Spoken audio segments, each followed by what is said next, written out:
ിലേക്ക് എല്ലാവർക്കും സ്വാഗതം. നമ്മൾ അതിന്റെ 4ാമത്തെ ആഴ്ചയിലേക്ക് കടന്നിരിക്കുകയാണ്.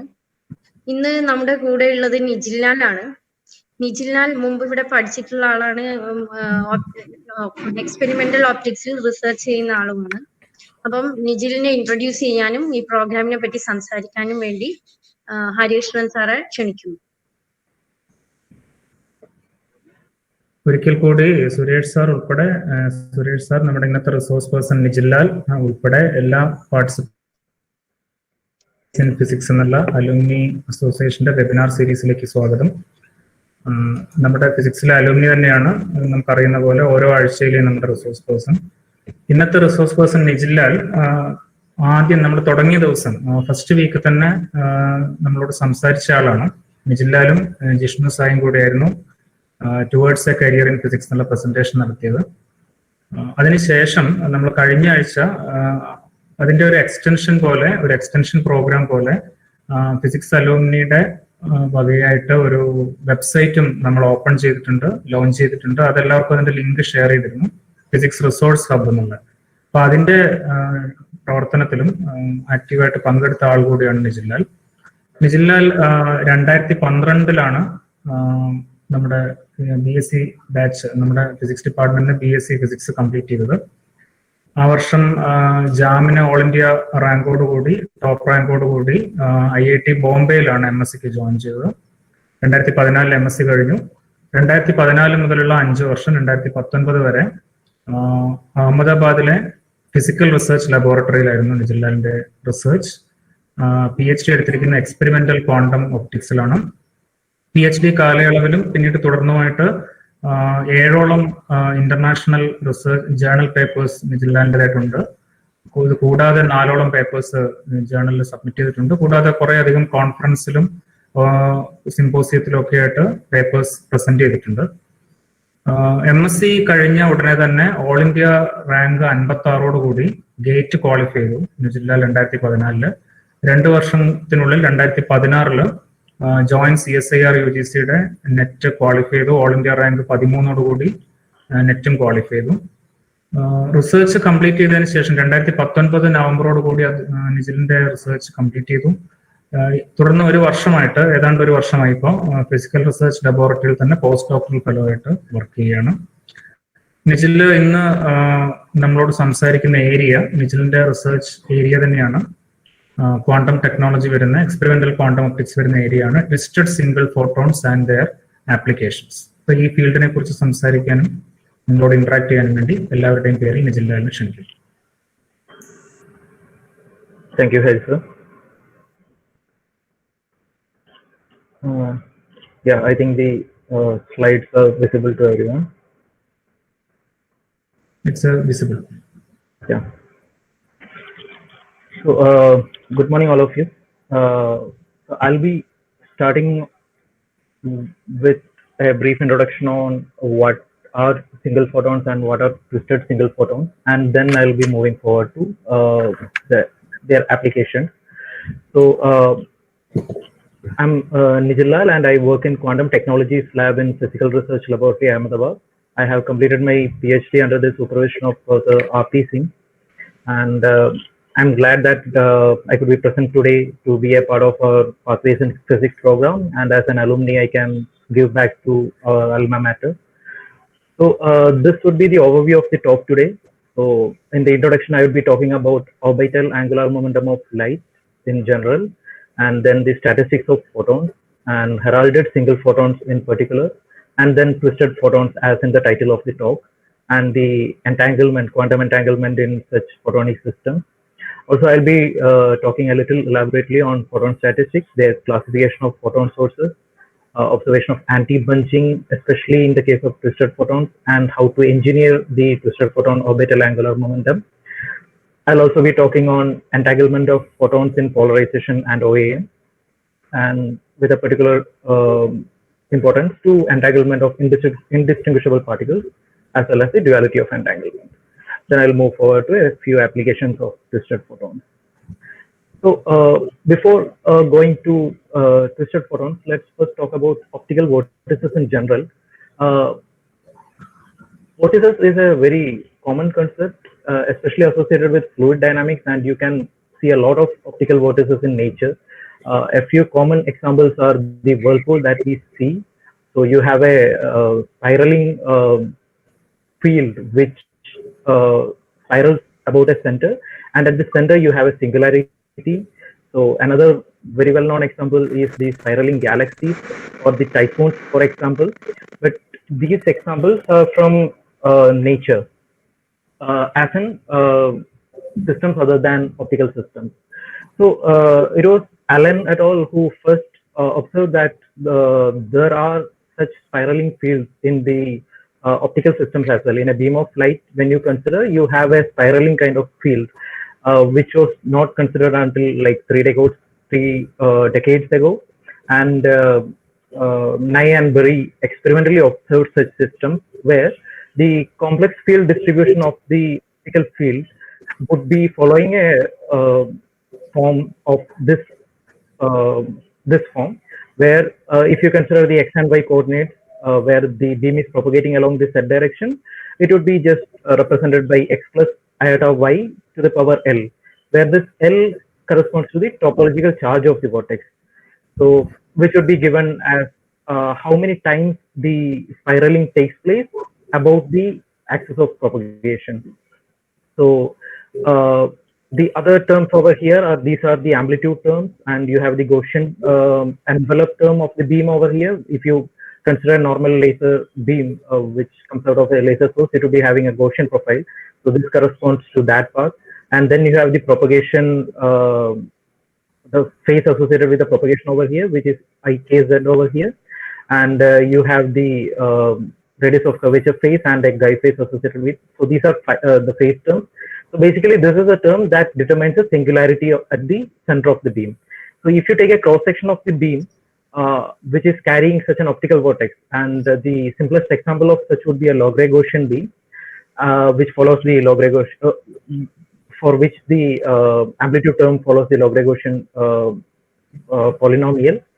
So it would look like a donut kind of a structure where you have a dark core at the center.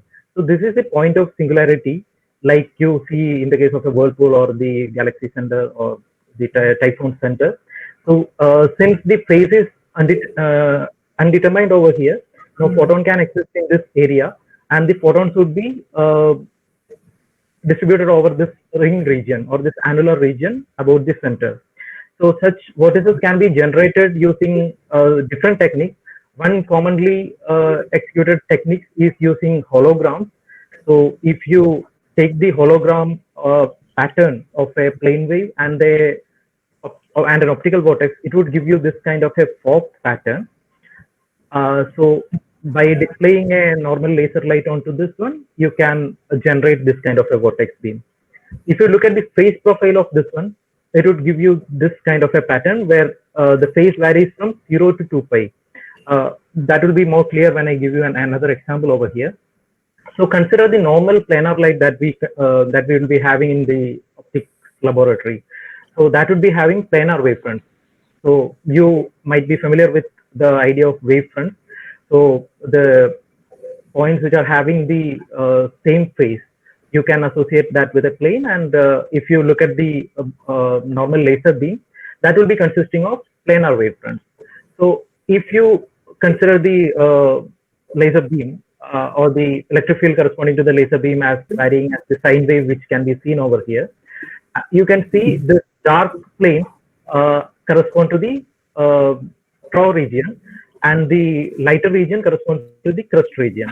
So you can see that each of these correspond to different phase values of this EM wave over here, and this will be as if it's an array of planar wavefronts, where this dark region would be repeated exactly after a propagation distance of lambda.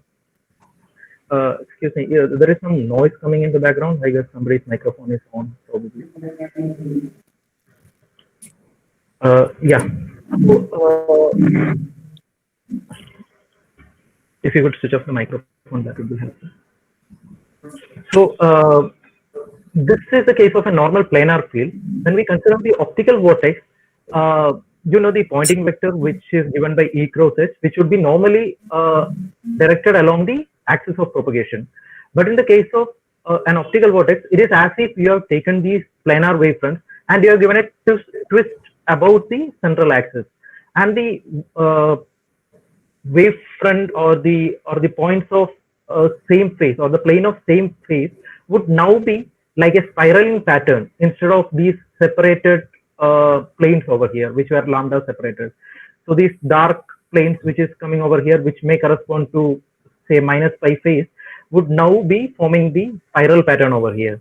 And now, depending upon how many spiralings are happening about the central axis of propagation, you can associate different topological charge along with this one.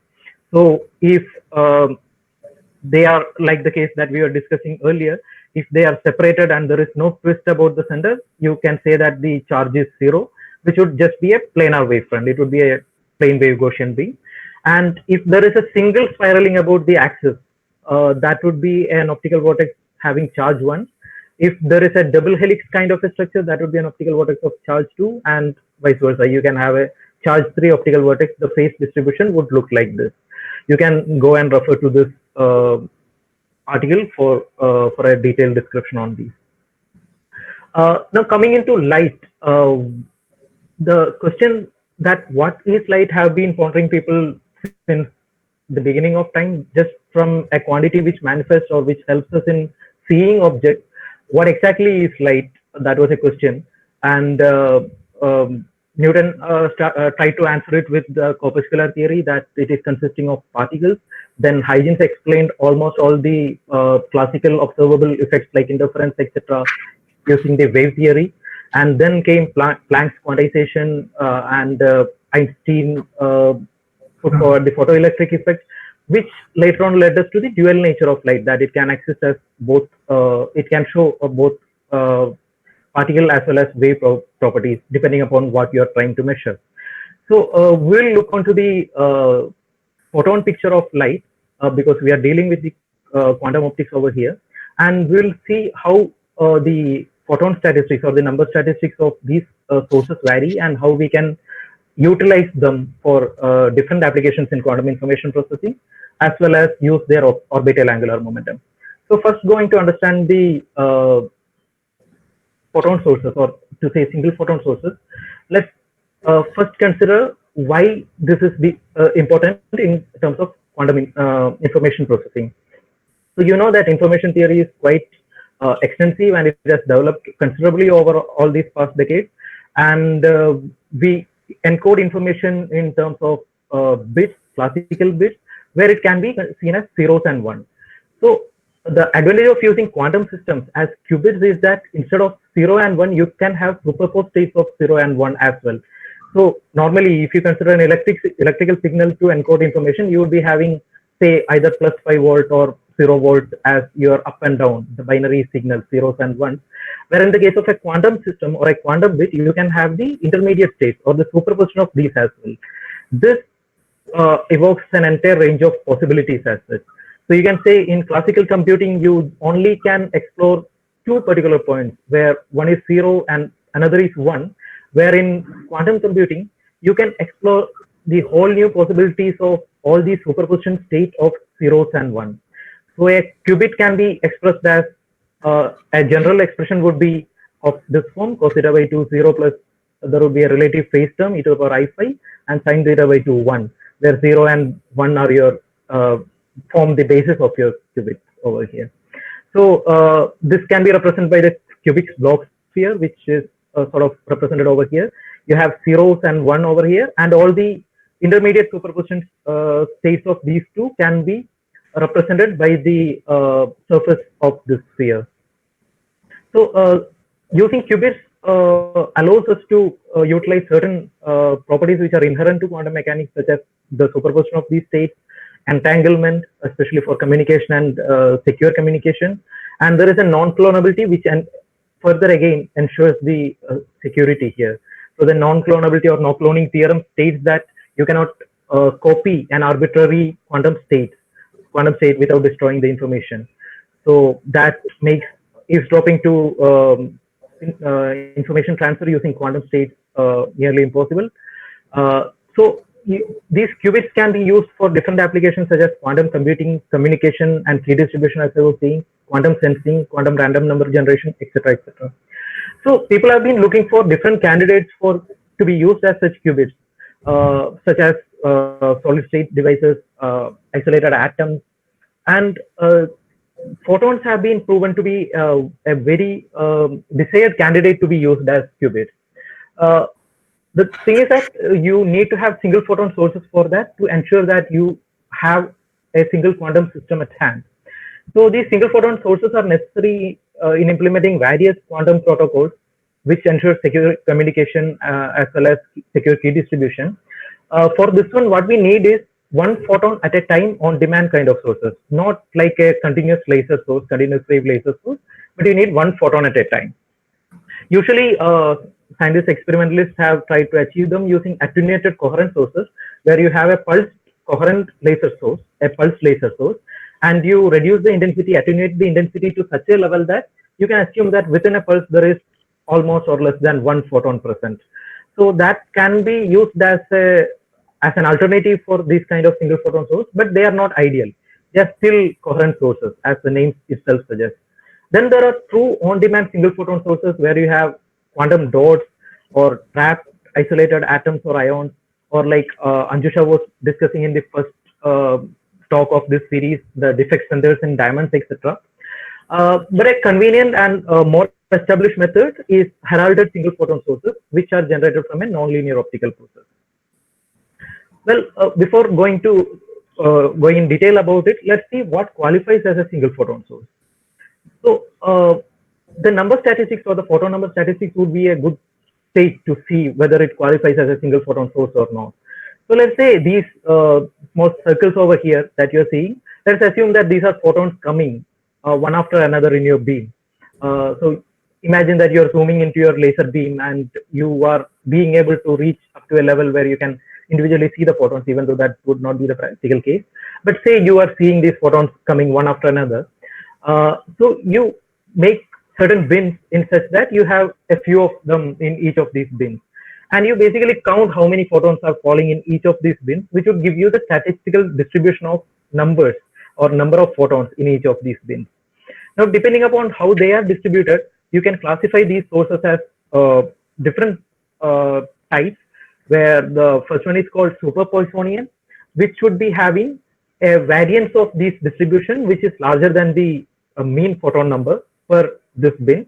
And a signature of these would be, they would be thermal sources, like the normal lamp that we are seeing, normal light that we are seeing, or they would be chaotic or incoherent sources. And they would most probably having a time varying intensity, because you will have photons which are clubbed together at one place and there will be vacancy for a long time. So the total intensity would be time varying in a scale that you can measure. Then you have Poissonian distribution or Poissonian sources, which the name itself suggests their number distribution would be of a Poissonian distribution. So the normal coherent laser light that we have in laboratory, or the laser that we buy on festivals like the green laser torch, laser pointer, etc., they are of this nature, coherent light. They would be having a variance equal to mean, and the intensity would be constant over time. Then you have Poissonian statistics, where you have non-classical source, where there is a more orderly arrangement. So the variance would be less than mean over there. I'll explain in a little more detail. If you consider the thermal light, which was showing super Poissonian nature, say that you have a detector over here, and this is the time or z axis where the laser is coming from left to right like this. So you can have photons coming one after another, or you can have bunching of photons where two photons are coming together, and in no way you can separate or distinguish these photons. Or you can have more than. There is a feedback coming. If everyone can switch off the microphones, that would be better. So you can see that this would be more crowded, such as photons are gathering at the same place and you cannot separate them.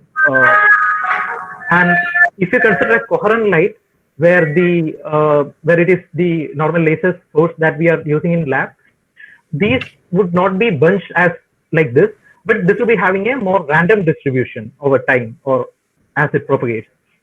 Now, when you look at the non-classical sources, an ideal case would be they are coming exactly at exactly separated distances or in a periodic fashion. So this would be the perfect anti-bunching, where it is a well-ordered arrangement, well-ordered manner they would be coming.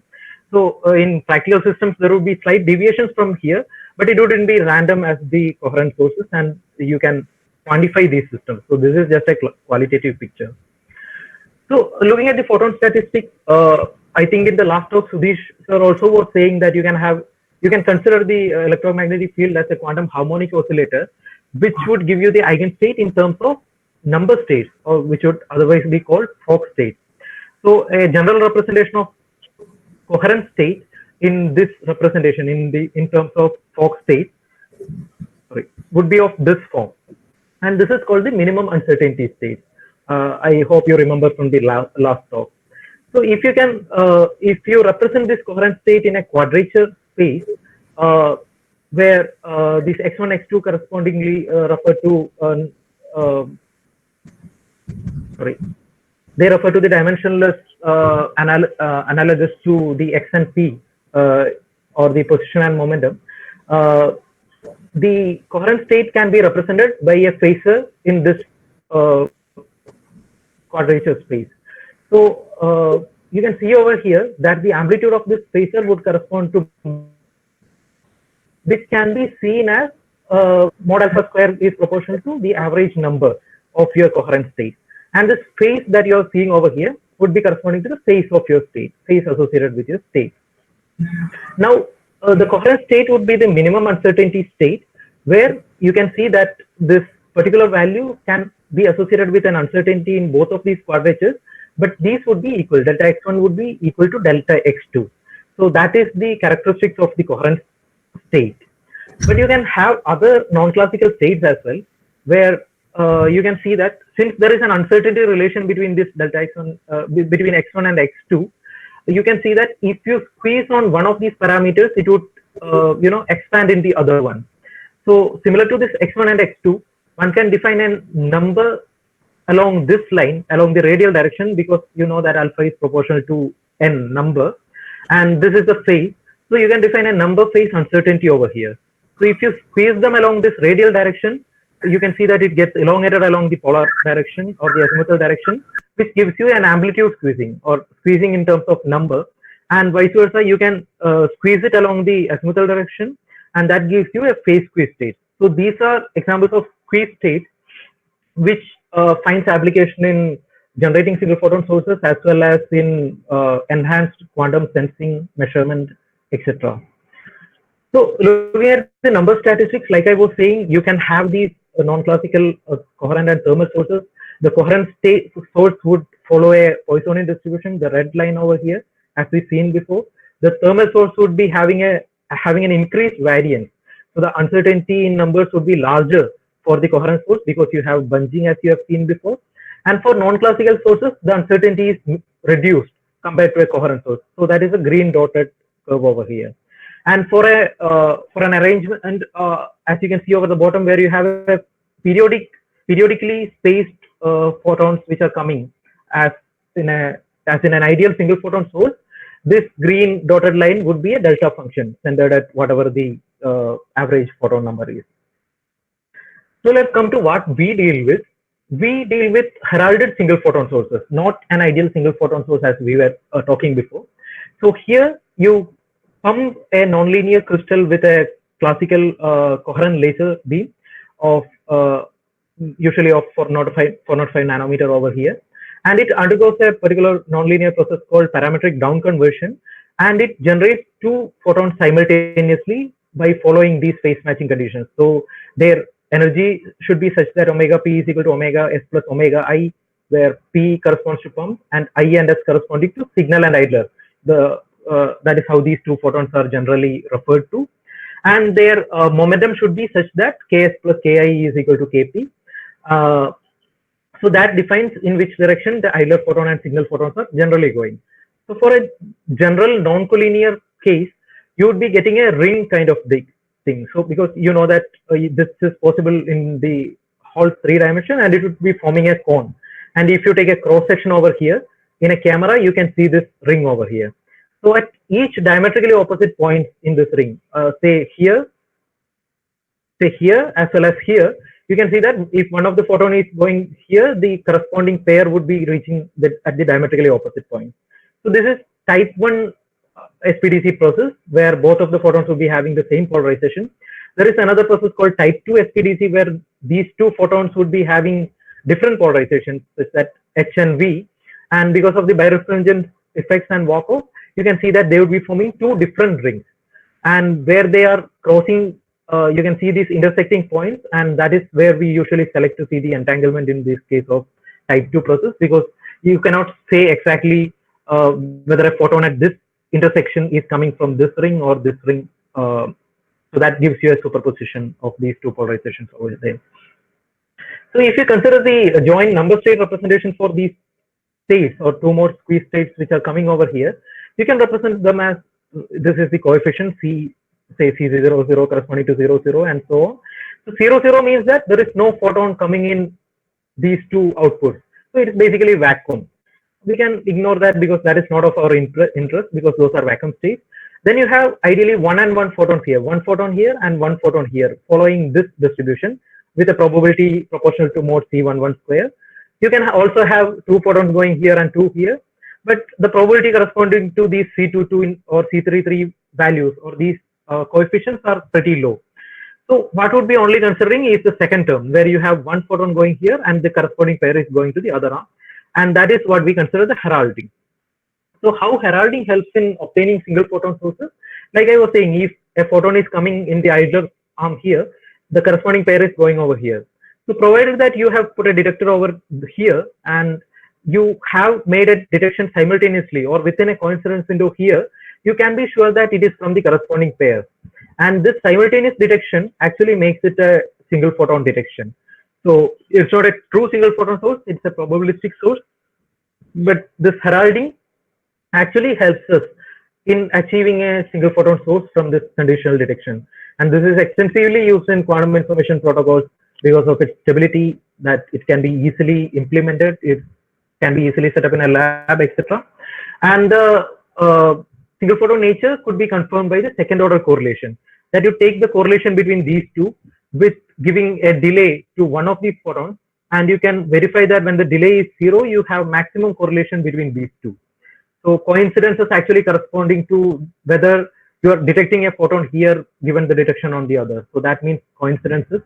So if you look at the coincidence series, that is where you look for a single photon.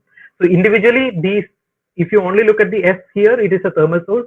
If you only look at I here, that is again a thermal source. But the coincidence detection will give you a single photon time series. So how to calculate the number statistics of these things?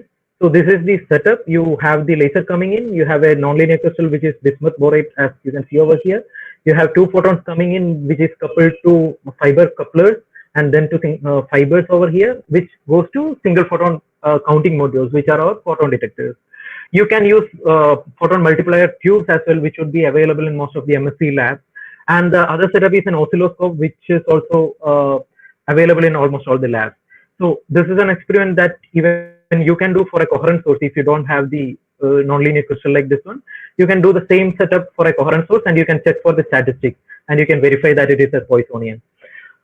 So the signal time series would be something like this, let's say, and the idler would be something like this, where, you know, sometimes you get correlation, and sometimes for some loss or some other reason you might not see the corresponding correlated pair over here.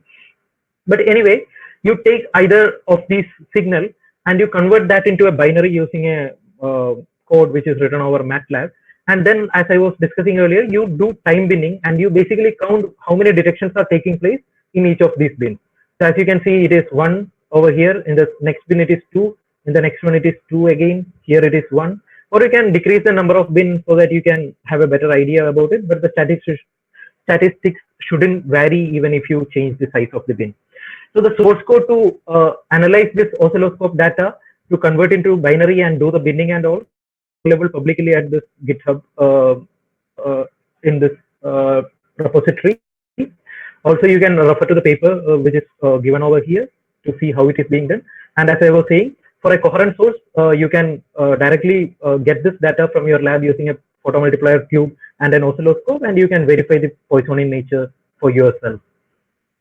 So as I was saying, from these variance and mean photon number, you can define a Mandel-Q parameter, a value, and depending upon that, you can define whether your source is super Poissonian, Poissonian, or sub-Poissonian. And as you can see, the heralded single photon source that we are seeing over here is giving a negative value. Q is less than 0 as it is expected from a sub-Poissonian source. It's not -1 as it ideally should be for a source, but if you incorporate the laws and other factors in the experimental setup, it comes out to be this value. And for the individual arms, they are coming out to be larger than 0, a positive value. And as I was saying earlier, this idler and signal separately are thermal sources. So it is expected that they show super Poissonian behavior, but the coincident detection is giving you a more ordered arrangement as in sub-Poissonian distribution. So another quantity that you can measure for the single photon is the quantum coherence function, which was first observed in experiment by Hanbury, Brown, and Swiss in their intensity correlation experiment. So what you do in interference experiments are basically field-to-field correlation. So the second order correlation that I refer to here would be an intensity correlation, where you would be correlating the intensity, or in our picture, when you consider photons, you can say number to number correlation, because intensity is proportional to number. So what basically you would do is that you put a beam splitter, which you might be aware of in your MSc lab. So you have the single photon source coming over here, and at the beam splitter, you know, for a classical laser beam, it splits the beam into half. Half of the beam goes here, half goes here, but that is not exactly how it works for a discrete source like a single photon source. So when the photon comes over here, it sees a possibility that it can either get transmitted or it can be reflected, and it has to make a choice. So if it is an ideal single photon source, then you will not get a coincidence between these two detectors, because the photon has already made a choice whether to go to D1 or D2 here, and you would get 0 coincidence between these two. But if there was bunching, and if it was not a non-classical source, you would get some coincidence between these two, because there is a fixed probability that two photons can simultaneously reach here, and one can go here and the other can decide to go here. So that helps you characterize whether you have an ideal or whether you have a single photon source or not. So as I was saying, for an ideal single photon source, there will not be any simultaneous clip, and this property or this effect is called anti-bunching. So going to how we can incorporate this orbital angular momentum in SPDC, that it has been shown by a paper called Meran all in 2001, that when you generate these SPDC photons, these twin photons over here, they follow OAM conservation. So you remember orbital angular momentum from the part about the optical vortices that I described a while ago. So these are the OAM modes, as I'm telling over here. This shouldn't be confused between the number states I was talking about earlier. So here 0 represents you have a plane wave. 1 means you have a charge 1 optical vortex. 2 means you have a charge 2 optical vortex. It can have -2 values as well, depending upon whether it is having a left-handed helicity or a right-handed helicity. So if you have a pump which is coming over here, depending upon what is the pump charge, you can have different OAM on these generated photons, provided that they are conserved. So if it is 0 in the pump here, the 2 photon OAM would be either 0, 0, 1, -1, -1, 1, so that their sum would give you the initial value of the pump. And you can measure these using holographic projections and doing phase flattening and coupling them to fibers. But okay, we'll get to that later. So like I was saying, if you are pumping with an L equal to 0 pump, in this generated photon pair output, you can have either -2, 2 pairs, or -1, 1 pairs, or 0, 0 pairs, and all of these are possible. Of course, there will be a distribution of which is more probable, but all of these are ideally possible. So, but they follow OAM conservation. So how can you generate single photon sources that are carrying orbital angular momentum? So you have seen that by doing the heralded detection between these two, you can obtain these single photon sources. But what if you are keeping a single mode fiber in one of these?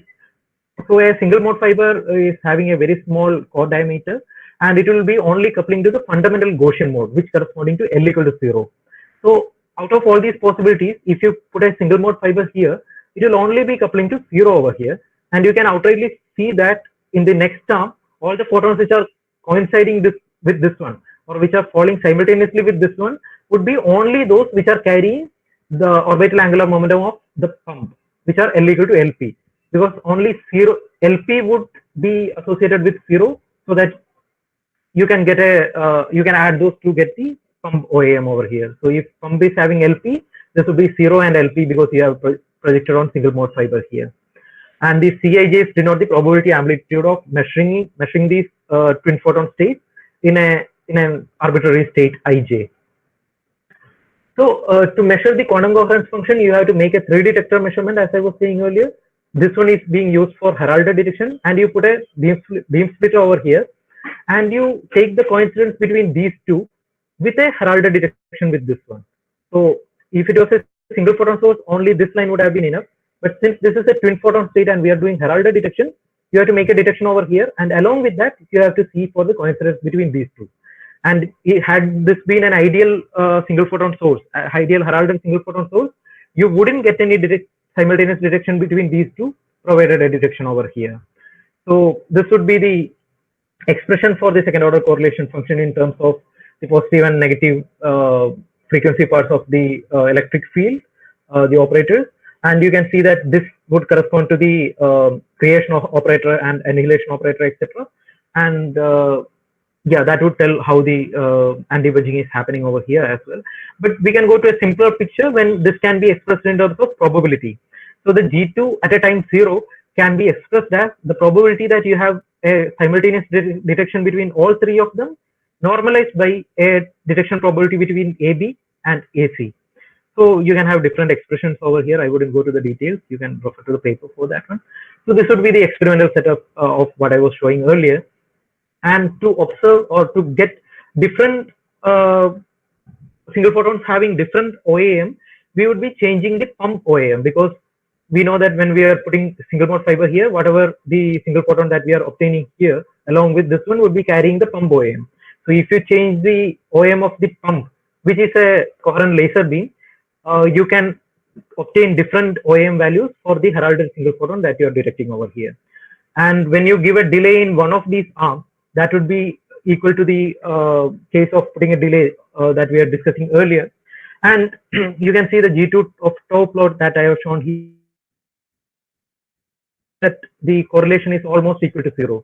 So this means that there is no coincidence between these two, provided a detection with these two.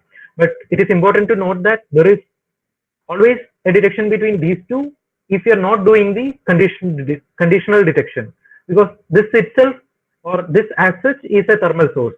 So there can be simultaneous detection between these two, but as soon as you do a heralding that you control the coincidence detection of these two, provided a detection over here, then you get this kind of a plot, which is expected from a single photon source. But you have also you have to take care that the pump power is kept quite low, because as you can see that as you increase the pump power, the value of these G20 gets risen above 0. So you can see that with increased pump power it is going up, and that is because with an increased pump power, since this is a nonlinear effect that is taking place here, you can have multiple photon pairs being generated from here. So even though you are using a conditional detection, this needs to be kept at a very low power. Yeah. Could anyone confirm that if I'm still audible? Because there was some message in between. You're still audible, no problem. Yeah, thank you. So from this method, we can obtain the second order correlation of these twisted Haralder single photons. So you change the pump which is falling at the crystal as a normal Gaussian beam, a normal laser beam as you would normally see in a lab, or a charge 1 vortex beam, or a charge 2 vortex beam, or charge 3 vortex beam. And you can see that the second order correlation is having a variation that the G20 value is increasing, which is suggestive to that its non-classical property is decreasing as you are incorporating these higher order OAM values. So you can refer to this paper for more results. I haven't included all here. So again, going to the orbital angular momentum properties of these twin photons which are being generated from here. This is a slide that you have seen earlier that says that you have OAM associated with these twin photons, and they are conserved following these conservation laws, or they will be having this kind of a form. So when you study what is in the output form, you can see. So what we are doing over here is that we are basically doing OAM projections in the output of these two. Say you're having an hologram displayed in this arm as well as in this arm, and say you have 0 and 0 photons coming over here. Say for a 0 pump input, you have 0 and 0 because that is one of the probabilities where you have OAM conservation. Then if you correspondingly project 0 and 0 on these SLM and couple to single mode fibers over here or monomode fibers here, then that would couple as resulting in maximum coincidence. And if you change these holograms, you will not get any coincidence over there. Same goes for 1 minus 1. So 1 minus 1 is another probability if you have a 0 pump here, because that also satisfies the conservation. And then you project holograms corresponding to -1 and 1 over here, which would phase flatten it and couple to single mode fibers again, which would give you these kind of maximum coincidences. So this is a way to measure the orbital angular momentum of these photons which are being projected from here. And we tried different structured beams. So the optical vortex that we were seeing earlier is one of the structured beams that we can have in this pump. And you can have Bessel-Gaussian beams, you can have perfect optical vortex beams, etc. So by doing or by pumping with different sort of structured beams and correspondingly doing the projections, we have obtained different OAM spectrum corresponding to the output, and we have shown that a Lagrange-Gaussian projection would be giving you a narrower output compared to a Bessel-Gaussian projection. Also, we have studied the entanglement in this OAM basis. As we have seen earlier, that the output would be following the OAM conservation. So if you are pumping with an L equal to LP vortex, then your output photons would be, one of these photons would be in LS, the other one would be in LP minus LS, because OAM needs to be conserved. And this can be seen as an entangled state of LS LP minus LS as well as LP minus LS LS, because vice versa, both are possible. I'll come to entanglement later on in details, how so that would be clear more over there. But one of those measures for the entanglement is von Neumann entropy, as Dr. Sudhish has discussed in the previous lecture. So we have calculated the von Neumann entropy corresponding to this one. This lambda k experimentally it refers to nothing but these coefficients over here. They can be deducted from these coefficients which correspond to these states. And we have seen that the case that where you have a Lagrange-Gaussian input and they are projected to Lagrange-Gaussian itself, that shows a more concrete or an increased entanglement corresponding to other POV kind of or perfect optical vortex scheme. So this is an archive if you are interested. Now coming to quantum entanglement. So quantum entanglement is widely explored and still very fascinating area, because a lot of research has been is being done by regarding utilizing quantum entanglement for communication, key distribution, sensing, swapping, teleportation, etc. A lot of purposes.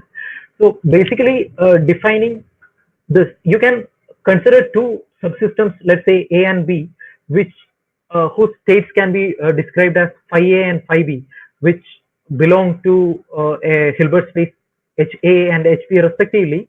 Then you can say that the quantum entanglement or you can say that these systems are entangled if and only if they cannot be written as the tensor product of these two subsystems.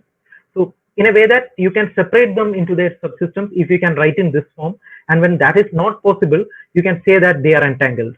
So a simple way to understand is through a funny illustration. There are a lot of illustrations regarding entanglement online, you can see over there. So a very basic illustration would be something like this, that two systems are entangled, and if one of them is affected, you can see an effect. Not necessarily be the same, but you would see an effect in the other as well. So saying which you can see a few examples of maximally entangled states here in this box, which are Bell states, which form a Bell basis. So you can see that, as we were saying earlier, the 0 and 1, as we were discussing about qubits earlier, they form a basis, and a state which can be expressed as say 0 plus 1 plus 1 0, sorry, 0 1 plus 1 0 or 0 1 minus 1 0 would describe a quantum entangle, would describe an entangled state. So let's say if you're, so this correspond to the first system A, and this correspond to the qubit corresponding to the second system B. So this should ideally be labeled as 0A 1B plus or minus 1A 0B. So if the first system is in 0, you can definitely know, or the first system is measured to be in 0, you can you can definitely know that the second system is in B. And if the first system is in 1, and you can definitely know that the second system is in 0, and vice versa. So this would give you a a basic idea about entanglement. There is a lot of literature online, a lot of review articles and PDFs even, or you can go to standard textbooks to know more about quantum entanglement. It is a very interesting area. So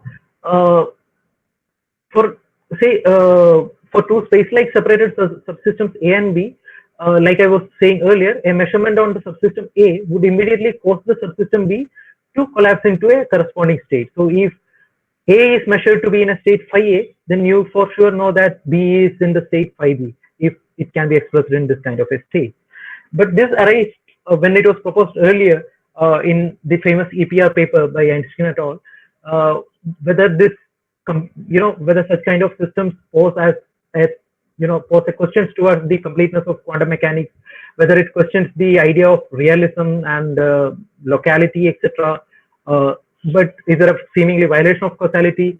So people came up with all kind of theories where hidden variables were proposed to affect the system, because there was no other way to explain how the measurement done at one place or one system is affecting an independent or not related system which is kept in another place.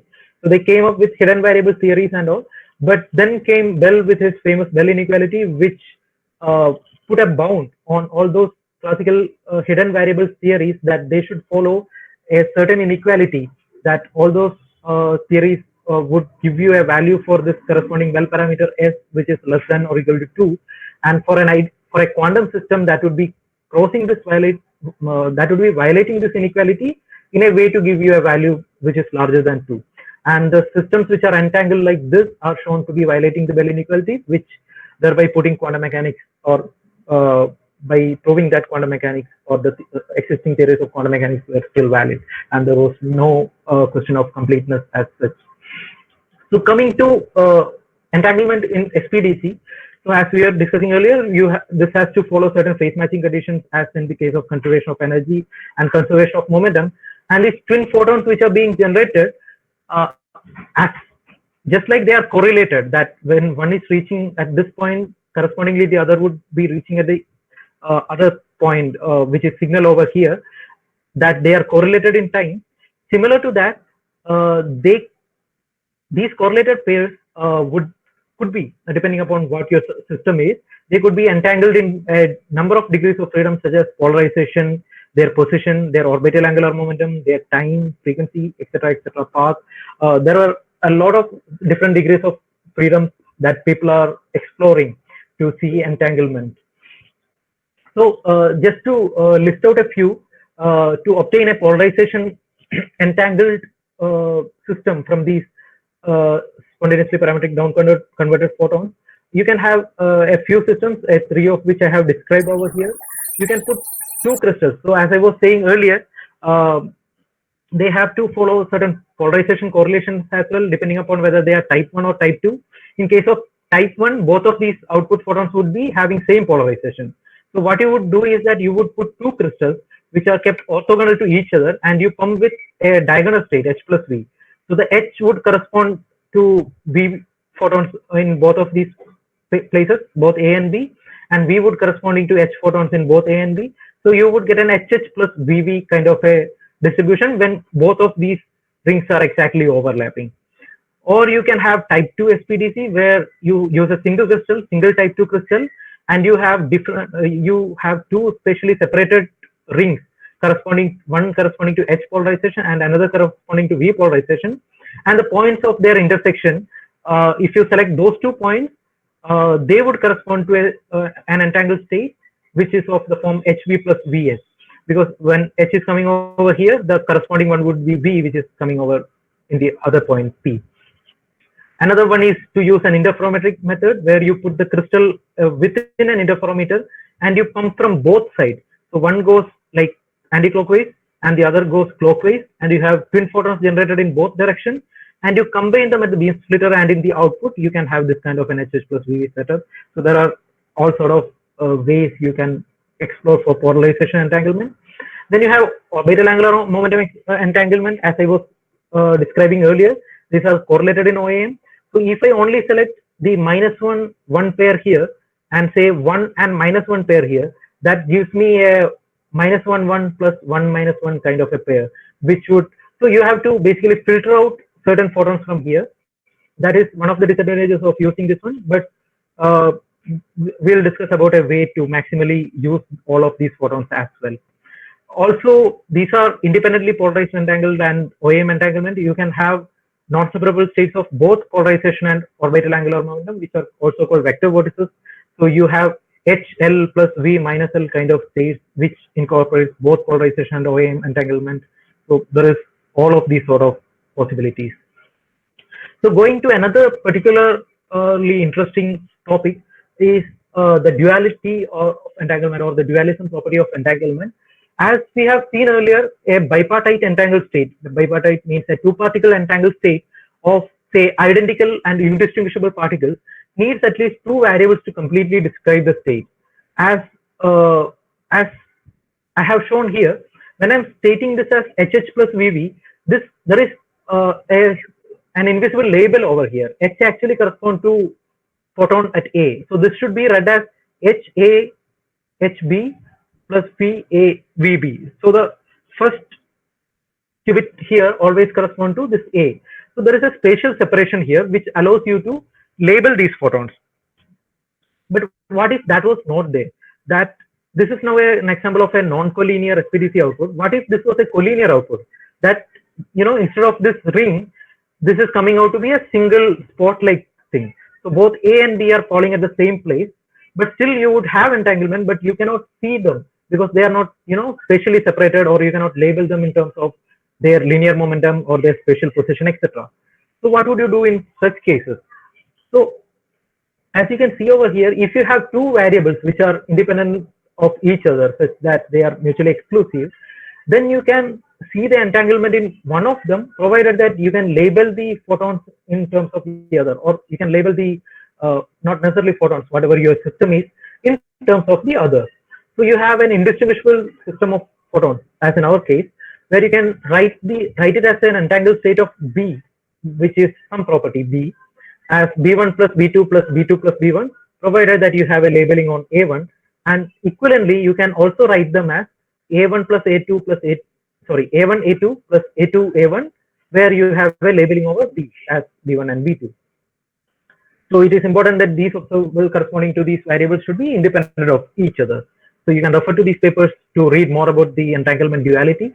So simply coming to this, utilizing the polarization and orbital angular momentum, what we are using over here is the polarization of these photons as well as projecting them into their orbital angular momentum, but as whether the orbital angular momentum is even or odd. Just going back to this case, that you know that the correlated photons would be -22 or -1100, as we have seen earlier. But as I was saying earlier, to get an entanglement of OAM over here, you need to project them, or you need to filter out a few of these photons, such that only those photons which are forming -1 pairs or 1 -1 pairs, for example. What if you want to utilize all of these photons? An easy way is that you sort them as all the even photons and all the odd photons. But you can see here that all the even are correlated with even here, because -2 is correlated with 2 here. But say you are changing the pump to L equal to 1 instead of L equal to 0. So with -2, it would, or let's say it is L equal to -1, just to be more clear. If it is L equal to -1, with L equal to -2 here, it would be 1, because -2 plus 1 gives you -1 over here. Similarly, with -1, it would be 0. With 0, it would be 1. With 1, it would be -2, and that way. So you have a correlation between even photons, even OAM photons here and odd OAM photons here.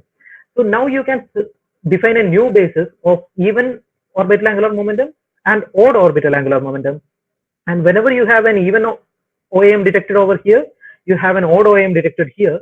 And whenever you have an odd OAM detected here, you have an even OAM detected here.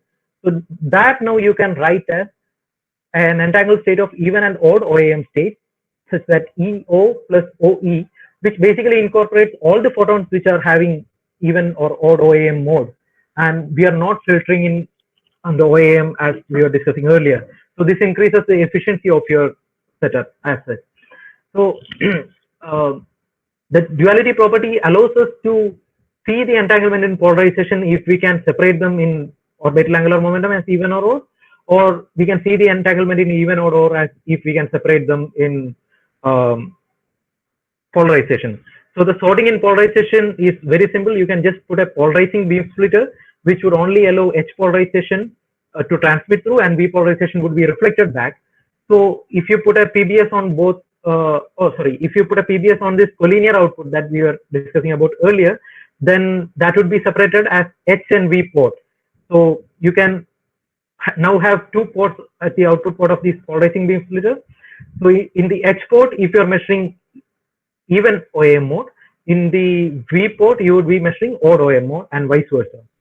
Or you can do a sorting in OAM using an even odd sorter. I would come to that, how that works.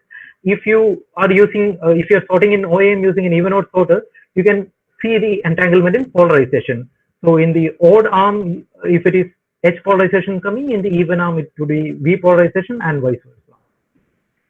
So the collinear photons that we have seen earlier, which was coming as a ring, first we need to collimate them for long distance. So we have used a lens so that this is not diverging. As you have seen in all these cases, this is coming as a cone. So this is a diverging beam. We do not want that, so you use a lens to collimate these beams. And the independent H and V polarizations which are coming from these crystals are forming their independent rings, which would be overlapped on one another.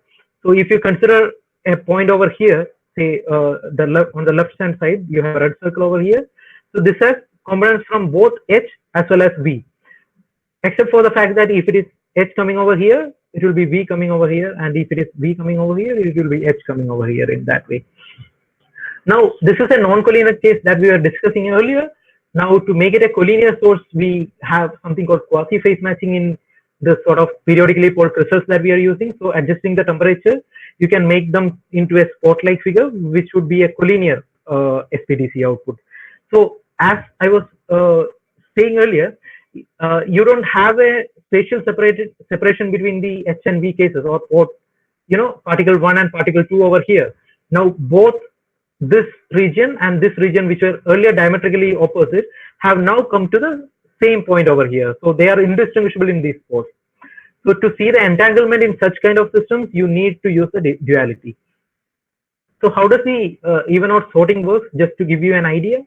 So this is a basic Mach Zehnder interferometer. You might be familiar with Michelson interferometer or Mach Zehnder interferometer. So what we have put on in these individual arms is called something called a Dow prism, which introduces an OAM dependent phase.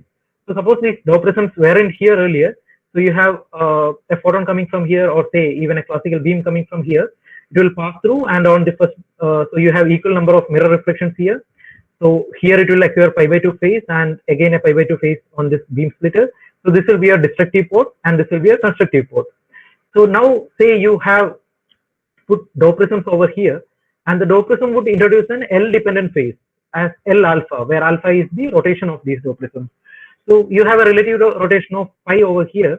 So this would be introducing a L pi rotation. So for all odd OAM values, it will be incorporating an odd multiple of pi between these two arms, and for all even OAM, it will be incorporating an even multiple of pi between these.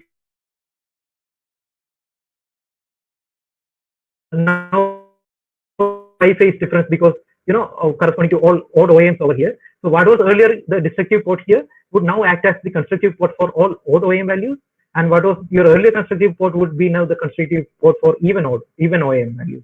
So in this way, you can separate all the even OEM containing photons to one port and all odd OEM containing photons to the other port. So this is an efficient even odd OEM sorter. So this is a basic experimental setup. I wouldn't go to the details.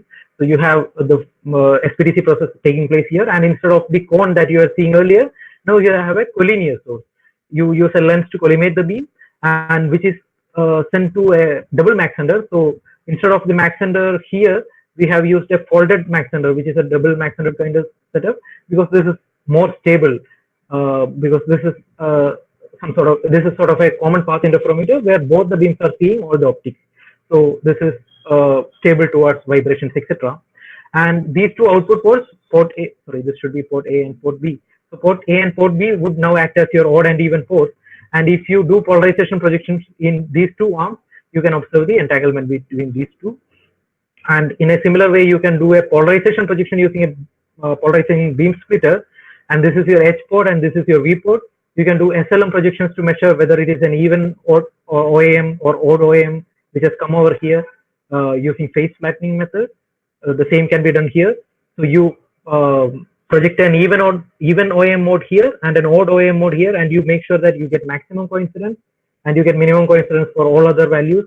So that will confirm your even odd entanglement. Well, you have to quantitatively see that. I will not go to the details. So simply talking about that was about twisted photons and how to characterize them, their statistical properties, and one of their applications that we have done in our lab in terms of observing the entanglement in case of indistinguishable collinear photons, where you could separate them in one of those degrees of freedom using their orbital angular momentum and polarization. So this is just a crux of what we are doing in the lab, but outside there is a lot of more and a lot of extensive research is taking place in all of these fields. So one advantage of using twisted photons is that it has an increased dimensionality. As I was talking about qubits earlier, if you're using a polarization, you have a two-dimensional system over here, which can either be in H polarization or V polarization. Or to talk about another basis, it can be either in right circular polarization or left circular polarization. But if you consider OAM, as you have seen here, it can basically span from -infinity to infinity. It's only a matter of how much you can measure, and people have measured to a very large number of OAM states in classical as well as in quantum systems. So it increases your dimensionality like anything, and that is a great boon, especially in quantum sensing, where you use photon OAM states. It allows you, or it helps you in achieving enhanced resolution as well as enhanced sensitivity. You can check out, I have given one paper as an example. There are a lot of papers available there. You can go to Google Scholar and check out for those, or in arXiv, or in the other sources that we discussed in the first orientation lecture. These OAM states are being used in quantum communication, especially in cryptography and key distribution. They have advantages when they are used along with polarization in turbulent media, and also they can be used as higher dimensional states, because the same reason I mentioned earlier, you have increased dimensionality.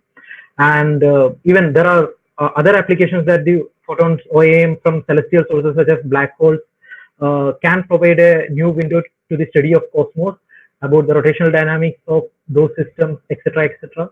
So along with this, the detection, because these systems are very feeble, the images that I have shown before, these would basically are obtained using EMCCD, which are electron magnifying charge coupled devices. These are not the normal cameras that we are using. So a lot of enhancement has been done to the detection that we are seeing over here. So corresponding to each bright pixel that you are seeing over here, you would be having around 1,000 detections or 1,500 detections, or simply you can say a number of photons of that order is being detected, as well as the photon counters that we are using. They are also working on that level. So increasing the efficiency of these detectors, etc., are also another ongoing area of research. So that in this talk, I just intended to familiarize you with basic ideas about twistor photons which is carrying orbital angular momentum, and a few of their properties that we have studied in our lab, and a few applications as well. So I didn't go to much more details, or it wasn't covering a broader area. But I guess this has given you enough motivation to read and understand more about this topic, and to try and do projects in different groups which are in India and abroad. So that would be helpful to you. I think that's all. Thank you. If you have any questions, you can ask.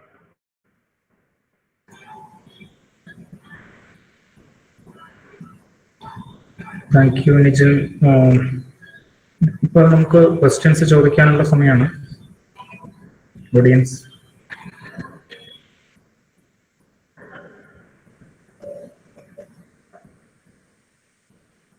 Okay, in the chat, Hadisar has asked a question. You rephrase Bell inequality in terms of photon polarization. Yes, in the slides I haven't rephrased Bell inequality in terms of polarization, but Bell inequality is actually, you can apply it on any system. It's a mathematical construct. So you can use it for polarization measurements as well as any of these measurements. So in the Bell inequality, you have these correlation coefficients you have over there. So the coincidence measurement, the number of coincident photons that we are detecting corresponding to each of these projections, be it polarization projection or OAM projection, you can directly replace that into the form of Bell inequality. If I go back to the slide over there. Okay. Yeah.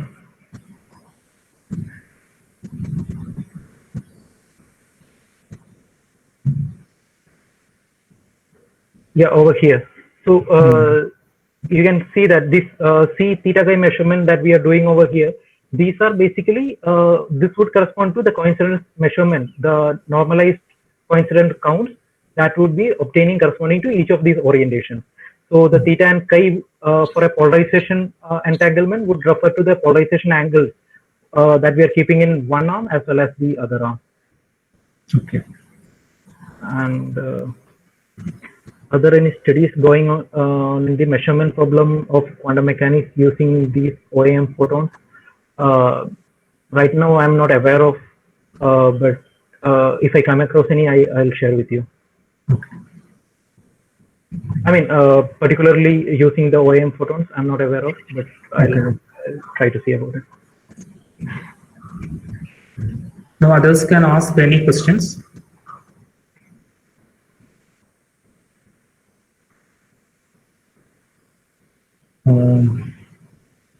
There is a new question in the chat box. Okay. Can you explain about the components of quantum computers? Yeah, well, I also do not have much information except for the fact that I also read about that, just like the way you people do. But people normally use atomic systems or superconducting systems as components. The IBM, I guess they are using superconducting systems. I'm not very sure, but there are you can. I mean, one can basically imagine a completely photonic system as well, because basically when you have the quantum computers in the implementation, you always need interfacing with photons. So in a way to speak, you need to have light matrix coupling in over there when you have the processing part, as well as when you are incorporating the communication part. But yeah, regarding the hardware structure, I cannot comment much about it. But the white papers corresponding to these, I mean, there would be articles on these projects which are being carried out by IBM or the Microsoft. I mean, everyone is into these now. Google is there, Microsoft is there, IBM is taking place. There are private parties, other private parties which are taking place, which are getting into these building quantum computers. So I think there are articles available. I mean, there are of course articles available online which you can go and read about it. Aruna is asking applications of what exactly? Quantum computers or the? I think he meant quantum computers, I think so. Okay. Basically, the necessity of quantum computers comes along with the question of security. I think Sudhish sir also mentioned briefly towards the end of last lecture. So right now we are basically using RSA-based algorithms for most of our cryptography or safety purposes when we are dealing with bank passwords or even secure communication online. But the problem is that these are basically working on a simple but not so simple idea called prime number factorization, which makes it nearly impossible to crack these factorizations. But that is only a matter of time and efficiency. So if you have a quantum computer which can perform these kind of algorithms in a way which is very faster than classical computers. So all of the security that we have now achieved using classical systems or classical algorithms would be pointless.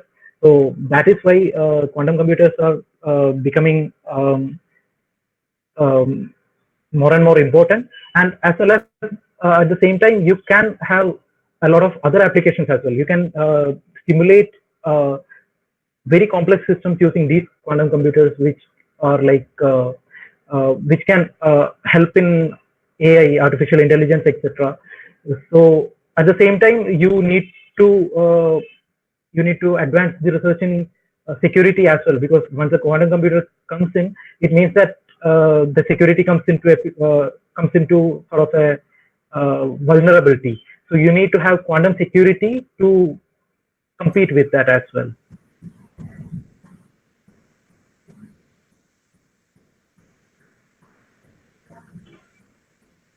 ഈ experimental quantum ഒപ്റ്റിക്സിൽ ഇന്ത്യയിൽ available ആയിട്ടുള്ള setups ഒക്കെ തന്നെ world class സ്റ്റാൻഡേർഡുമായിട്ട് compare ചെയ്യുമ്പോൾ എങ്ങനെയാണ്? നമ്മൾ അതേ standard maintain ചെയ്യുന്നുണ്ടോ അതോ? നമ്മൾ തീർച്ചയായിട്ടും അതേ സ്റ്റാൻഡേർഡ് മെയിൻറ്റെയിൻ ചെയ്യുന്നുണ്ട്. പല ലാബുകൾ കമ്പയർ ചെയ്തിട്ട് എസ്പെഷ്യലി എക്സ്പെരിമെന്റൽ ക്വാണ്ടം ഒപ്റ്റിക്സിന്റെ കാര്യം പറയുകയാണെങ്കിൽ വളരെയധികം ലാബുകളില്ല.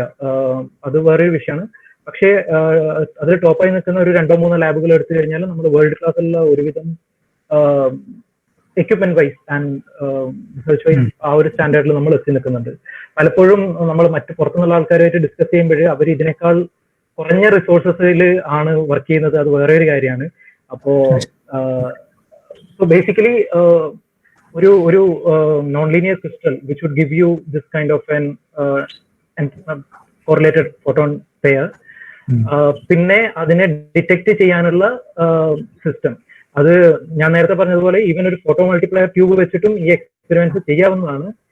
ഒരു സിംഗിൾ ഫോട്ടോൺ ഡിറ്റക്ടിങ് ഡിവൈസ്, ഒരു SPCM പോലെ അല്ലെങ്കിൽ ഫോട്ടോ ഡിറ്റക്ടേഴ്സ് പോലെ, APDs അവലാഞ്ച് ഫോട്ടോ ഡിറ്റക്ടേഴ്സ് പോലെ ഉണ്ടെങ്കിൽ കുറച്ചുകൂടി നമുക്ക് കാര്യങ്ങൾ ഈസി ആവും, എഫിഷ്യൻസിയും മറ്റും കൂടും. പക്ഷെ ഈവൻ ഒരു ഫോട്ടോ മൾട്ടിപ്ലയർ ട്യൂബ് വെച്ചിട്ടും കുറേയൊക്കെ കാര്യങ്ങൾ ചെയ്യാവുന്നതാണ്. അപ്പോ ഈ പറഞ്ഞ ഇമേജിംഗ് ഡിവൈസും ഈ EMCCD ഞാൻ കാണിച്ചതൊക്കെ അത് കുറച്ചുകൂടി ഹയർ ആൻഡ് ആപ്ലിക്കേഷൻസിൽ വരുന്നതാണ്. ഇതൊന്നും ഇല്ലാതെ തന്നെയും കാര്യങ്ങൾ ചെയ്യാവുന്നതാണ്. സോ അതുകൊണ്ട് ബേസിക്കലി നമ്മുടെ ഒരു ലീനിയർ ഒപ്റ്റിക്സ് ലബോറട്ടറിയിൽ അവൈലബിൾ ആയിട്ടുള്ള എല്ലാ സാധനങ്ങളും വെച്ചിട്ട് നമുക്കിത് ചെയ്യാം, provided you have corresponding laser source. നമുക്ക് ഏതിലാണോ നമുക്ക് ചെയ്യേണ്ടത്, നമ്മൾ 405 ലേസർ ആണ് യൂസ് ചെയ്യുന്നതെങ്കിൽ അത് നമുക്ക് വേണം. അത് ക്ലാസിക് കണ്ടിന്യൂസ് വേവ് ആണോ പൾസ്ഡ് ആണോ നമ്മൾ ഉപയോഗിക്കാൻ ഉദ്ദേശിക്കുന്നത് എന്നുള്ളതിനനുസരിച്ചിട്ട്. പിന്നെ നമുക്കൊരു നോൺ ലീനിയർ ക്രിസ്റ്റൽ വേണം ഇതിന്റെ ജനറേഷന് വേണ്ടിയിട്ട്. then you need the detectors. So ഇതുണ്ടെങ്കിൽ നമുക്ക് ഏതൊരു ലബോറട്ടറിയിലും ഈ എക്സ്പീരിയൻസ് ചെയ്യാവുന്നതാണ്. അഞ്ജുഷ ഹാസ് നേരത്തെയുള്ള ക്വസ്റ്റ്യനോട് കമന്റ് ചെയ്തു. Okay quantum computers has inherent parallel computing due to quantum comment ഒന്ന് നോക്കിക്കോളൂ. അഞ്ജുഷ കമന്റ് ചെയ്തിട്ടുണ്ടായിരുന്നു. കൂടുതൽ ക്വസ്റ്റ്യൻസ് വരുന്നതിനിടയിൽ ഞാൻ നിജിലിനോട് റിക്വസ്റ്റ് കൊടുക്കുന്നത്, നിജിലിന്റെ ഒരു റിസർച്ചിലുള്ള ഒരു പേഴ്സണൽ എക്സ്പീരിയൻസ് എന്ന് വെച്ചാൽ മടപ്പള്ളിയിൽ നിന്ന് BSc കഴിഞ്ഞ് പോയതിനു ശേഷം MSc IIT ബോംബെ ചെയ്തു, പിന്നെ 5 വർഷം PhD PR ചെയ്തു. അപ്പൊ അതിന്റെ ഒരു MSc ചെയ്തതിന്റെയും അതേപോലെ റിസർച്ചിന്റെ ഒരു പേഴ്സണൽ എക്സ്പീരിയൻസ് ഒന്നും വളരെ ബ്രീഫായിട്ടൊന്ന് സ്റ്റുഡൻസുമായിട്ട് ഷെയർ ചെയ്താൽ അവർക്ക് നല്ലതായിരിക്കും. ഓക്കെ, പോസ്റ്റ് ചെയ്യാം, ചാറ്റ് ബോക്സിൽ പോസ്റ്റ് ചെയ്യാം. സോറി, അല്ല, ക്വസ്റ്റ്യൻസ് സ്റ്റുഡൻസ് ചാറ്റ് ബോക്സിൽ പോസ്റ്റ് ചെയ്തോളും. ബ്രീഫായിട്ട്. ഓക്കെ, ഞാൻ പ്രസന്റേഷൻ സ്റ്റോപ്പ് ചെയ്യാം. അങ്ങനെയാണ്. ഓക്കെ, പറഞ്ഞോളൂ.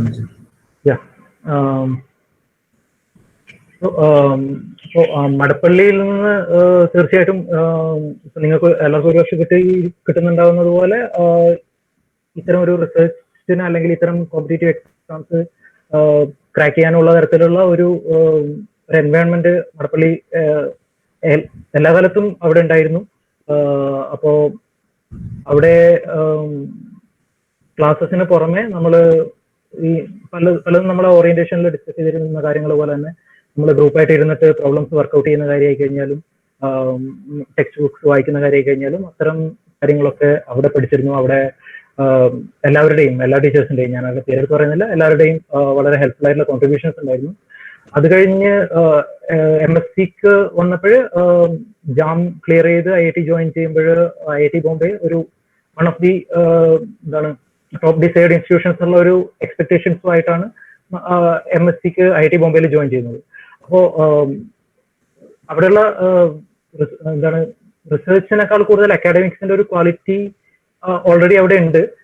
റിസർച്ച് എൻവയോൺമെന്റുമായിട്ട് ഒരു MSc പ്രൊജക്ട് അവിടെ നോൺ ലീനിയർ ഡൈനാമിക്സിൽ ഞാൻ ചെയ്തിട്ടുണ്ട്.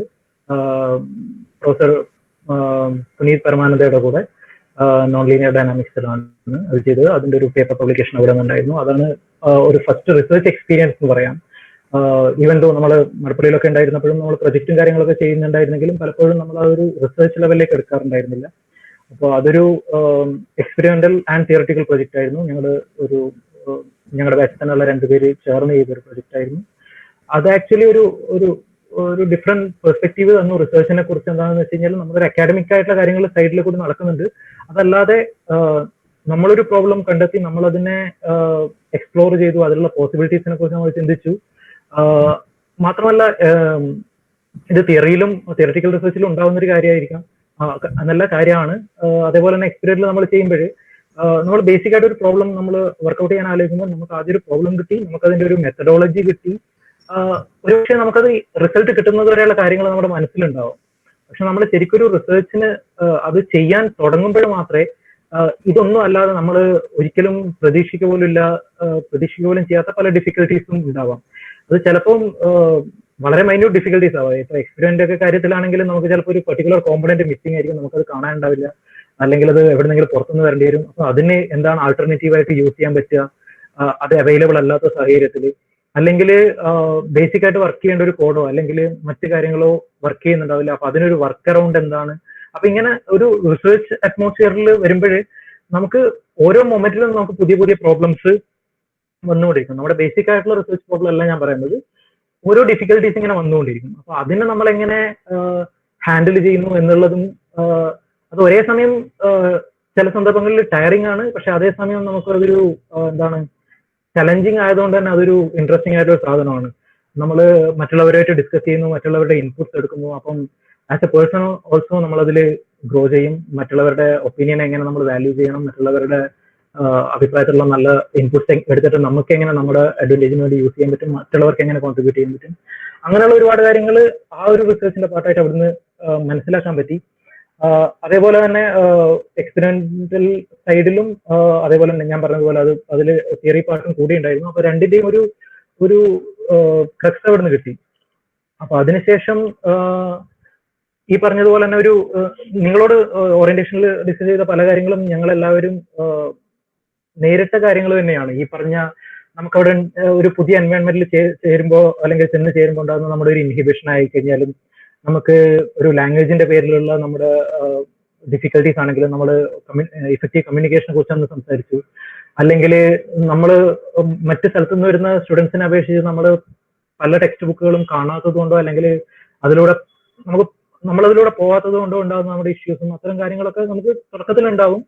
പക്ഷേ നമ്മൾ വളരെ നേരത്തെ തന്നെ അതിനുവേണ്ടി പ്രിപ്പയർ ചെയ്ത് കഴിഞ്ഞാൽ ഓഫ് കോഴ്സ് നമുക്കതിന് ഒരു എന്താണ് അപ്പർ ഹാൻഡ് ഉണ്ടാവും അവിടെ. ആ ഒരു ഹാൻഡിക്യാപ്പ് നമുക്ക് അതിൽ ഉണ്ടാവില്ല.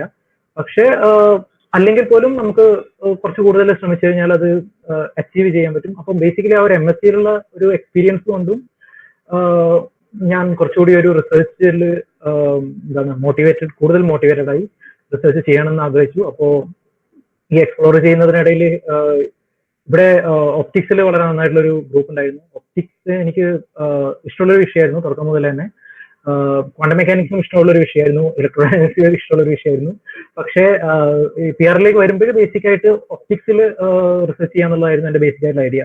അപ്പോൾ ഇവിടെ ഞങ്ങളുടെ സൂപ്പർവൈസർ ആയിട്ടുള്ള RP സിംഗ് സർ ഇവർക്ക് സ്ട്രക്ചേർഡ് ബീം യൂസ് ചെയ്തിട്ടുള്ള ഒരു വളരെ നല്ലൊരു ഗ്രൂപ്പ് ഉണ്ടായിരുന്നു. സ്ട്രക്ചേർഡ് ബീംസ് ആണ് നേരത്തെ പറഞ്ഞ പോലെയുള്ള ഒപ്റ്റിക്കൽ വോർട്ടിസസ്, ലോ ഗ്രേഗോഷ്യൻ ബീംസ്, അതിന് വളരെയധികം ആപ്ലിക്കേഷൻസ് ഉണ്ട്. നേരത്തെ ഡിസ്കസ് ചെയ്തതുപോലെ ഇതിന് വേണ്ടിയിട്ട് എന്താണ് ട്രാപ്പിംഗിൽ യൂസ് ചെയ്യാൻ വേണ്ടി, ഇതേപോലെ കമ്മ്യൂണിക്കേഷനിൽ യൂസ് ചെയ്യാൻ വേണ്ടി, പിന്നെ സ്കാറ്ററിങ്ങും മറ്റു കാര്യങ്ങൾക്കൊക്കെ ഇതിലുള്ള അഡ്വാൻറ്റേജസ്, അത്തരം കാര്യങ്ങളെ കുറിച്ച് വളരെ നല്ലൊരു റിസർച്ച് നടന്നുകൊണ്ടിരിക്കുകയാണ്.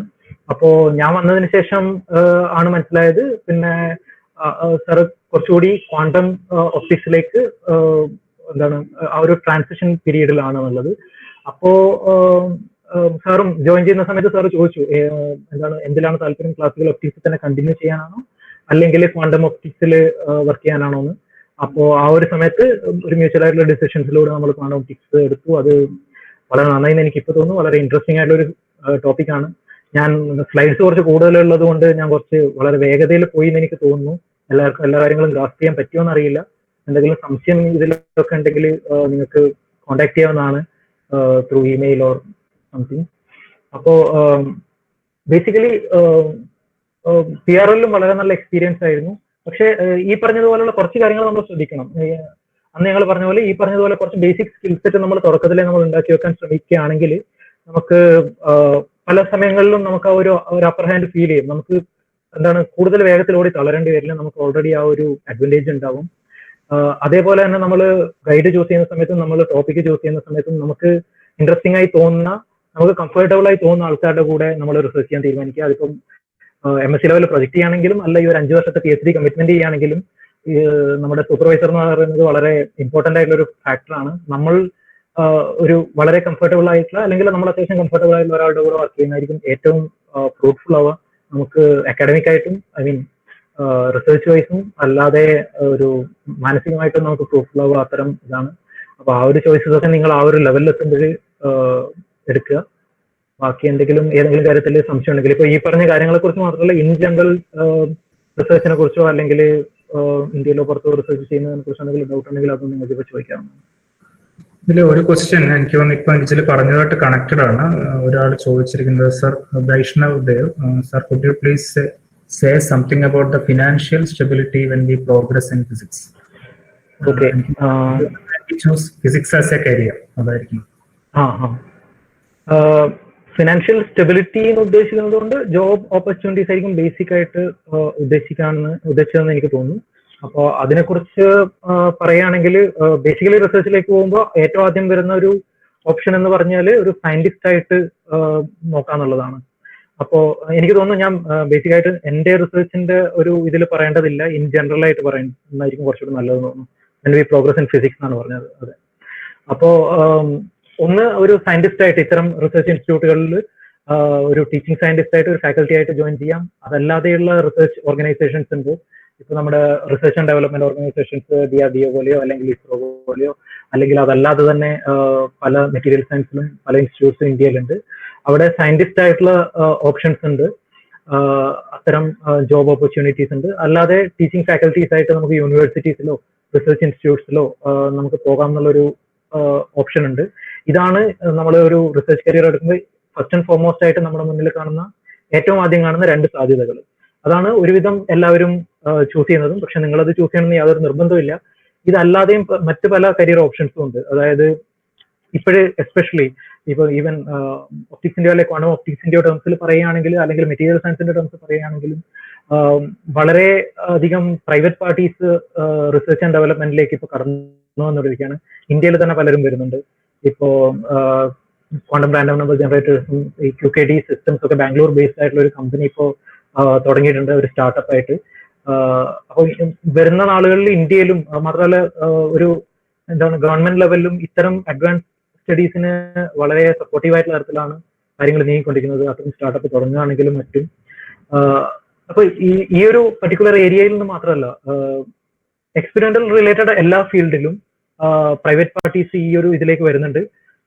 അത് ഇന്ത്യയിലേക്കാൾ കൂടുതൽ സാധ്യത ഫോറിൻ കൺട്രീസിലാണ് ഒബ്വിയസ്ലി. അപ്പോൾ നിങ്ങൾ ഫോറിൻ കൺട്രീസിൽ അത്തരം ഒരു ജോബ് ഓപ്പർച്യൂണിറ്റി എടുക്കാൻ സാധ്യതയാണെങ്കിൽ വളരെ വാസ്റ്റ് ആയിട്ടുള്ള ഓപ്പർച്യൂണിറ്റീസ് ഉണ്ട് ഫിസിക്സിൽ ഒരു കരിയർ എടുക്കുകയാണെങ്കിൽ. പിന്നെ ഇന്ത്യയിൽ എടുക്കുകയാണെങ്കിൽ ഈ പറഞ്ഞതുപോലെ അത് നിങ്ങൾ ഏതാണെന്ന് കുറച്ച് റിസർച്ച് ചെയ്യേണ്ടി വരും, ഏതൊക്കെ ഇതിലാണ് അത്തരം ജോബ് ഓപ്പർച്യൂണിറ്റീസ് ഉള്ളത് എന്നുള്ളത്. പിന്നെ ഇതല്ലാതെ കൺസൾട്ടൻസ് ആയിട്ട് ഇത്തരം പ്രൈവറ്റ് കമ്പനീസിന്റെ തന്നെ ഇപ്പൊ നമ്മുടെ ഞാൻ എൻ്റെ ഒരു പെർസ്പെക്റ്റീവിൽ പറയാം, ഒപ്റ്റിക്സ് ഉണ്ടാക്കുന്ന കമ്പനികളും മറ്റും ഈ കുറച്ചൊന്നുമില്ല ഇന്ത്യയിൽ തന്നെ, നമ്മുടെ കേരളത്തിൽ തന്നെ ഹോൾമാർക്ക് ഒക്കെ ഒപ്റ്റിക്സ് ബേസ്ഡ് ആയിട്ടുള്ള ഒപ്റ്റിക്കൽ കോമ്പണൻസ് മറ്റും ഉണ്ടാക്കുന്ന ഹോൾമാർക്ക് കൊച്ചിൻ ബേസ്ഡ് ആണെന്ന് തോന്നുന്നു. അപ്പോൾ അത്തരം കമ്പനികളും മറ്റുമുണ്ട്, പുറത്തുമുണ്ട് ഒരുപാട്. ഇവർക്ക് സയന്റിസ്റ്റിന്റെയും റിസർച്ചേഴ്സിന്റെയും ആവശ്യമുണ്ട് ഈ ഇതിന്റെ ഡിസൈനിങ്ങിലും എസ്പെഷ്യലി ഇതിന്റെ പ്രോപ്പർട്ടീസ് സ്റ്റഡി ചെയ്യാനും മറ്റും. ഇത്തരം കമ്പനീസിൽ നിന്ന് തന്നെ അവർ റിസർച്ച് പേപ്പേഴ്സും മറ്റും പുറത്തിറക്കാറുണ്ട്. അപ്പൊ അത്തരം കമ്പനികളിൽ സ്കോപ്പ് ഉണ്ട്. ഇനി അതല്ലാതെ ഫിസിക്സ് റിലേറ്റഡ് മറ്റ് ഫേംസ്, NGOs, നേരത്തെ ഹരിസർ ചോദിച്ചതുപോലെ ഈ ഒപ്റ്റിക്കൽ സൊസൈറ്റി ഒക്കെ പോലുള്ള അല്ലെങ്കിൽ SPI പോലുള്ള ഓർഗനൈസേഷൻസ് ഉണ്ട്. അതിന്റെ ഒരു മാനേജീരിയൽ പോസ്റ്റിലും നിങ്ങളുടെ ഫിസിക്സിലുള്ള എക്സ്പെർട്ടീസ് യൂസ് ചെയ്തിട്ട് അത്തരം സ്കോപ്സിലേക്ക്, അത്തരം ഓപ്പർച്യൂണിറ്റീസിലേക്ക് നിങ്ങൾക്ക് നോക്കാവുന്നതാണ്. ഞാൻ പറഞ്ഞത് ഈ എല്ലാ ആൾട്ടർനേറ്റ് പോസിബിലിറ്റീസും ഉണ്ട്. നമ്മൾ പെട്ടെന്ന് നോക്കുമ്പോൾ കാണുന്ന സയന്റിസ്റ്റ് ഓർ ടീച്ചർ എന്നുള്ള ആ ഒരു പോസിബിലിറ്റി മാത്രമല്ല, അത് ഈ പറഞ്ഞതുപോലെ അല്ലാതെ ബേസിക്കലി നമ്മൾ എക്സ്പെരിമെന്റിലാണ് കൂടുതൽ ഇത്തരം പ്രൈവറ്റ് പാർട്ടീസ് ഇൻവോൾവ് ആകുന്നത്. അതേസമയം നമ്മളിപ്പോ തിയററ്റിക്കൽ സയൻസ് നോക്കിക്കഴിഞ്ഞാൽ theoretical, analytical and numerical studies, അപ്പോൾ കൂടുതലും എക്സ്പെരിമെന്റിനേക്കാൾ കൂടുതൽ ഒരുപക്ഷെ ന്യൂമറിക്കൽ പ്രോബ്ലംസ് ചെയ്യേണ്ടി വരിക, കോഡിങ് മറ്റും ചെയ്യേണ്ടി വരിക എസ്പെഷ്യലി തിയററ്റിക്കൽ ഫിസിക്സ് ചെയ്യുന്ന ആൾക്കാർക്കാണ്. അവരുടെ സിസ്റ്റംസ് സിമുലേറ്റ് ചെയ്യാൻ പറ്റും. അപ്പം ഈവൻ അത്തരം ആൾക്കാർക്കും ഫിസിക്സിന് പുറത്തുള്ള സ്കോപ്സും ഉണ്ട്. ഇപ്പോ എന്താണ് ഈ investors and market analyst type ആയിട്ടുള്ള ആൾക്കാരുണ്ട്. അപ്പൊ അവര് പലപ്പോഴും ഫിസിക്സിൽ, എസ്പെഷ്യലി നോൺ ലീനിയർ ഡൈനാമിക്സിൽ, ഹൈ എനർജി ഫിസിക്സിൽ, ഇതിലൊക്കെയുള്ള നിങ്ങളുടെ ആ ഒരു കോഡിങ് ആൻഡ് പ്രോബ്ലം സോൾവിങ് സ്കിൽസിനെ ബേസ് ചെയ്തിട്ട് ഉള്ള സ്കോപ്പ് ഉണ്ട്. അപ്പോ ജോബ് ഓപ്പർച്യൂണിറ്റീസ് അല്ലെങ്കിൽ ആ ഒരു ഫിനാൻഷ്യൽ പെർസ്പെക്റ്റീവ്സ് നോക്കുമ്പോൾ ജസ്റ്റ് നമ്മുടെ ഒരു അക്കാഡമിക്സ് പഠിച്ചിട്ടുള്ളത് മാത്രമല്ല, അതായത് അതാണ് ഫസ്റ്റ് ആൻഡ് ടോപ്പ് മോസ്റ്റ് ആയിട്ട് വരുന്നത് ഞാൻ നേരത്തെ പറഞ്ഞതുപോലെ. പക്ഷെ അതല്ലാതെയുള്ള എല്ലാ ഓപ്ഷൻസും ഉണ്ട്. പിന്നെ ബാക്കി ഫിനാൻഷ്യൽ സ്റ്റെബിലിറ്റി മറ്റു കാര്യങ്ങളും എല്ലാ ജോബ്സിനും ഉള്ളതുപോലെ തന്നെ ഈ ഒരു ഫീൽഡിലും ഉണ്ടെന്നാണ് പറയുന്നത്. ഇനി മറ്റു ചോദ്യങ്ങൾ സ്റ്റുഡൻസ്?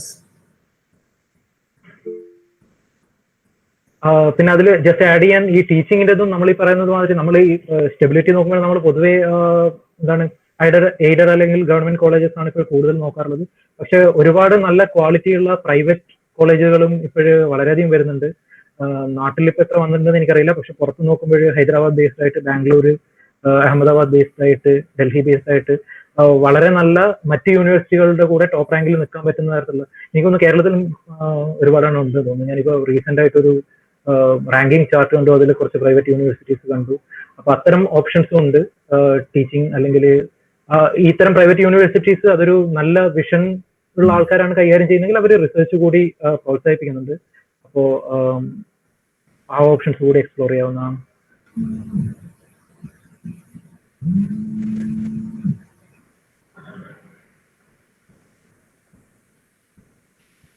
ഇനി കൂടുതൽ ക്വസ്റ്റ്യൻസ് ഇല്ലെങ്കിൽ ആർക്കെങ്കിലും ചോദിക്കാനുണ്ടോ? നമ്മൾ 1.5 മണിക്കൂറായി. അപ്പൊ നമുക്ക് അങ്ങനെയാണെങ്കിൽ വൈൻഡപ്പ് ചെയ്യാം. ഞാൻ സെക്കൻഡ് ഇയർ BSc ഫിസിക്സിലെ അഭിനന്ദിനെ ക്ഷണിക്കുന്നു. നിജിലിന്റെ ടോക്ക് ഒന്ന് കൺസോൾട്ടേറ്റ് ചെയ്യാനും വോട്ട് ഓഫ് താങ്ക്സ് രേഖപ്പെടുത്താം. അഭിനന്ദ്. എല്ലാവർക്കും നമസ്കാരം. ഇപ്പൊ ഏകദേശം 1.5 മണിക്കൂറോളം സമയമായി നിജിൽ സാർ നമുക്ക് വേണ്ടി ക്ലാസ് എടുത്തുകൊണ്ടിരിക്കുകയാണ്. അപ്പോൾ ഇത്രയും സമയം നമുക്ക് വേണ്ടി ചിലവഴിച്ച സാറിന് സെക്കൻഡ് ഫിസിക്സിന്റെ പേരിലും പിന്നെ നമ്മുടെ ഡിപ്പാർട്ട്മെന്റിന്റെ പേരിലും നന്ദി അറിയിക്കാം. Thank you.